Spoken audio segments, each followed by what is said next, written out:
I have George Madden with us. He's a national manager for RCMP Spiritual Wellness Program. Good morning, George. Good morning, Derek. Great to see you. Good to have you here. I invited George because I strongly believe that what he and his team does is very important when it comes to mental health healing. I would like to start with George. George, if you don't mind telling us a little bit more about yourself and what makes you passionate about RCMP chaplaincy work. Absolutely. Well, Derek, first of all, thanks for having me this morning. And I really appreciate you and what Diversified, sorry about that, does to help police force and first responders across our nation. Of course, my name is George Madden. As Derek's already said, I am the national manager for our RCMP Spiritual Wellness Program. I actually worked in nonprofits for 36 years before taking on this new position with the RCMP in 2017. And my wife and I worked with youth and family support for all those years. So really glad to be a part of the RCMP program. So or can you briefly explain what is the RCMP chaplaincy program all about? How many of you are there? What do you do? And where are you located? Well, I mean, that's a great question. Derek, the RCMP chaplaincy program is really in a rebuild right now. It's really going very well.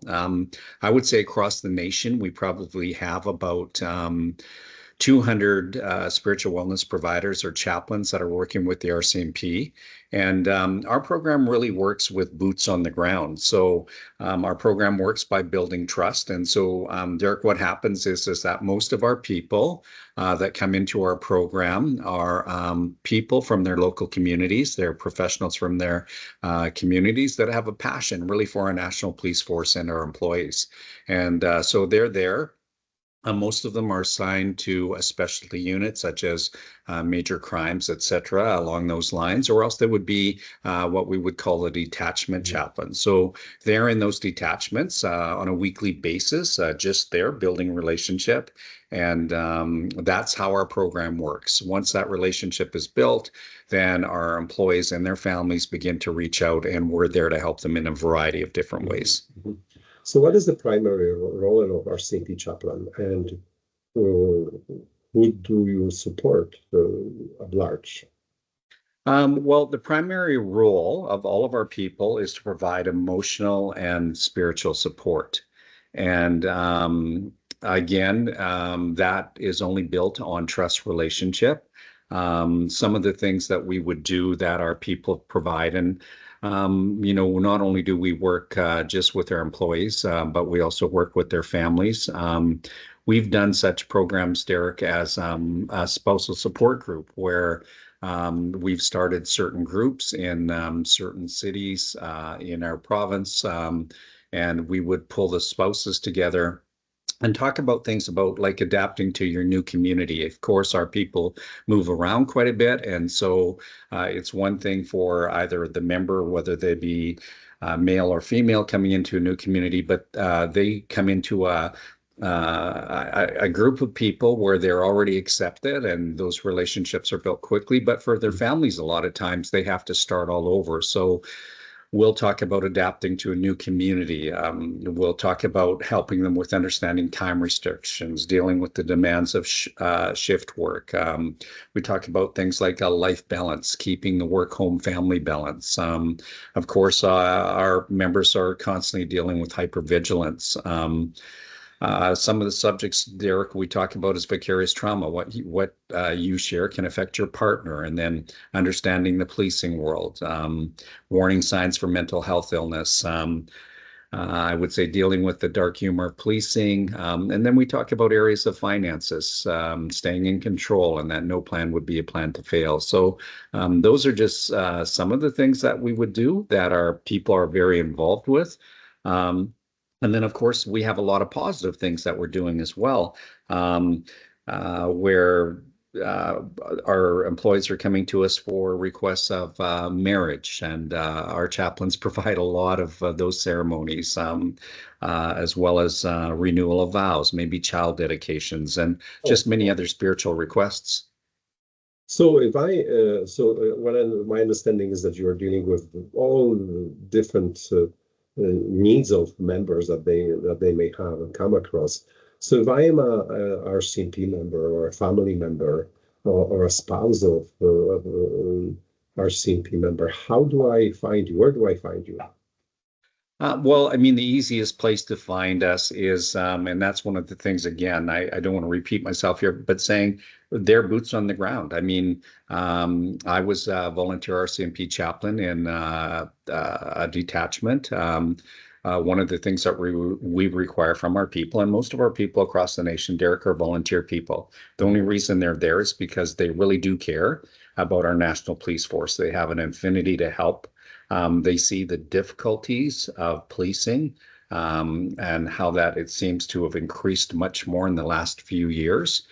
Even the culture of our country changing.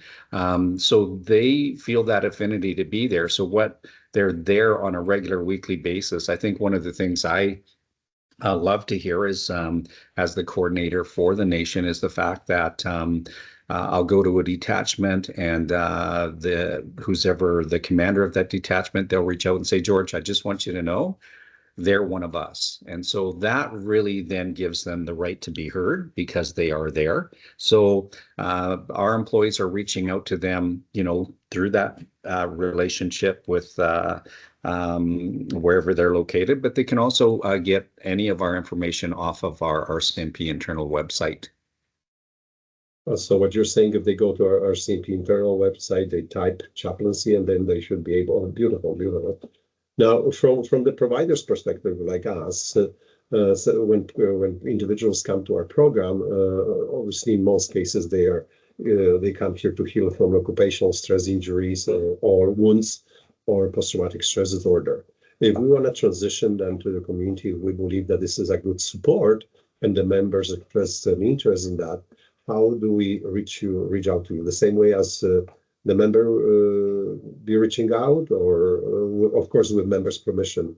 Can we set something up in advance? Not only necessarily our agency or any other agency that works with police officers, RCMP police officers. Exactly. That's a good question. Well, one of the things, Derek, that you can do is you can reach out to me directly. I can leave you my information. And what I would do is, and I do want everybody to remember that anybody that comes to us is and talks to us about anything, that our chaplain program or spiritual wellness program is strictly confidential.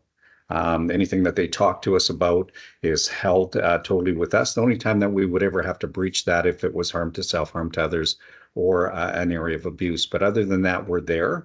I can tell you, all they'd have to do is reach out to me. Then what I would do is, depending on what area of the country they come from, I could line them up with the chaplain in that area that would be more than happy to be able to talk with them, to be able to refer them to any of the great programs we have in the RCMP, as well as great programs such as yourself. And then we'd be able to walk them through and helping them in any way that we could.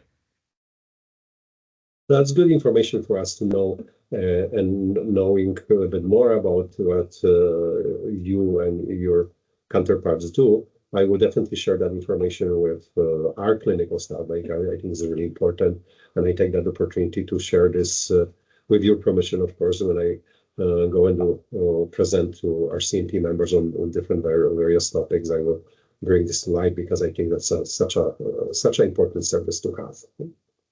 Yeah, no, that's great, Derek. I mean, I really appreciate that. And, I think one of the things when you ask me, what do we provide and what is our program about? One of the things I want to say is I want to bring up one of the things, maybe it's easier for me to say what it's not, and that it's not a religious program. A lot of people view RCMP chaplaincy that it's a religious program, but that's not what it's about. It's a spiritual program. And I have to tell you, we have the most diverse, inclusive program in the nation. We have Indigenous elders, a part of our program. We have Métis elders. We have Muslim imams. We have Sikh representatives. We have Jewish rabbis. We have military chaplains. We have veteran chaplains. And the reason I bring that up is because a lot of people view that as, traditionally it's just been a Christian based thing, but it's not. But we do have Christians as well from over 20 different Christian faith backgrounds. So what we would do is if someone comes to us and they maybe have a particular slant of faith or what they believe, we would refer to them, those people, and we have them in place. So it's been a great part for our program. I'm very glad that you clarified that component of spirituality, because spirituality means many different things to many different people. I'm glad that you make that distinction that it doesn't have to be religious. It could be a spirituality that's very applicable to that individuals and their needs. I remember not that long ago, we had one of the clients who actually asked about that component and asked if he said if he can bring his guitar, because that guitar was a very spiritual part for him, and there was a lot of healing entering through him being able to play. So he brought the guitar, and we noticed it's not only help him, but those who listen to his music as well. It was a very powerful experience, and he till today says it was a very spiritual moment for him, where he created space for him, and that becomes the first hoping and healing component of part of his journey. Exactly. And I think that's so important. I mean, like you say, spirituality means so many different things to so many people. And, I think right now for the people that we're talking to on a daily basis, policing has to be one of the toughest professions today, Derek. I know that you know that, and that's why you do what you do, because you care about people and you want to help them. But it's, because of the seriousness of the situations that I would say our RCMP people face every day.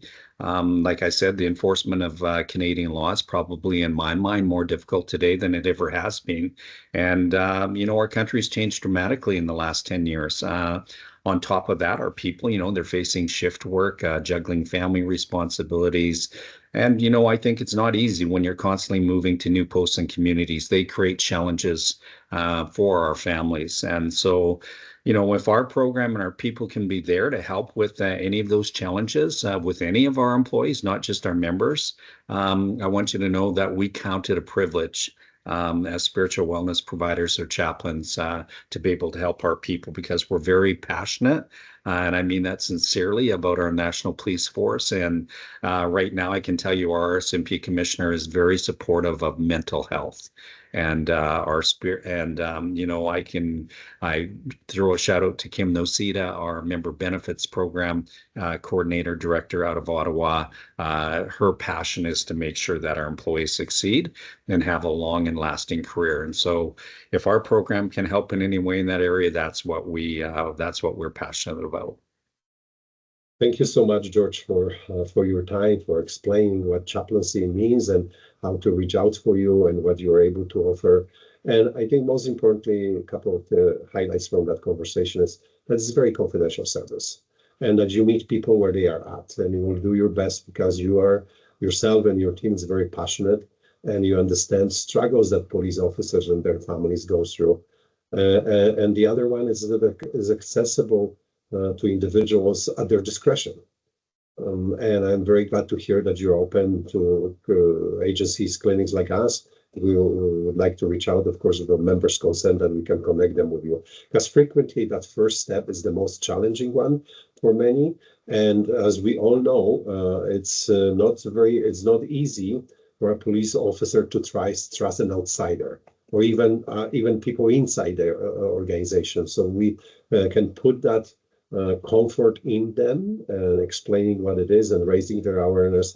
This is just another wonderful tool that you're offering to members. And I sincerely thank you for everything you do. And it was a pleasure having you. Well, thank you so much, Derek. And again, right back at you. Thank you for the great work that you do for all of our employees and police forces across the nation. And it was great talking with you this morning. Thanks for the time. Have a wonderful day. Take care. You too.